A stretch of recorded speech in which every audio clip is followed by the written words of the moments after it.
بسم اللہ الرحمن الرحیم۔ السلام علیکم ورحمۃ اللہ وبرکاتہ۔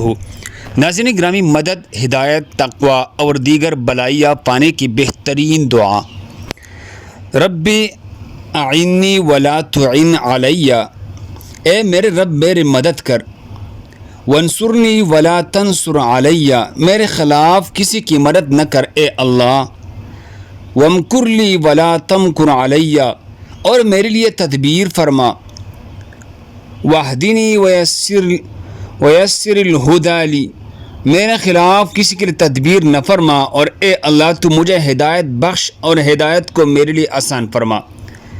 وانصرنی علی من بغی علی رب اجعلنی لک شکارا، اور اے اللہ میرے مدد فرما اس شخص کے مقابل میں جو میرے خلاف بغاوت و سرکشی کرے۔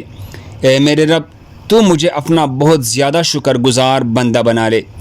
لک ذکارا، لک رہابا، لک مطواعا، لک مخبتا، اپنا بہت زیادہ یاد و ذکر کرنے والا بنا لے، اپنے سے بہت ڈرنے والا بنا دے، اپنے بہت زیادہ اطاعت کرنے والا بنا دے، اور اپنے سامنے عاجزی و فروتنی کرنے والا بنا دے۔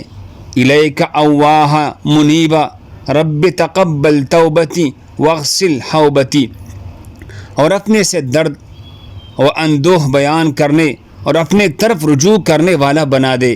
اے میرے رب میرے توبہ قبول فرما، میرے گناہ دھو دے۔ وَأَجِبْ دَعْوَتِي وَثَبِّتْ حُجَّتِي وَسَدِّدْ لِسَانِي وَاهْدِ قَلْبِي وَاسْلُلْ سَخِيمَةَ صَدْرِي، اور میرے دعا قبول فرما، میرے حجت کو ثابت و ٹھوس بنا دے، میرے زبان کو ٹھیک بات کہنے والا بنا دے، میرے دل کو ہدایت فرما، میرے سینے سے کوٹ کینہ حسد نکال دے۔ جزاکم اللہ خیر۔ سنن ترمذی حدیث نمبر 3551۔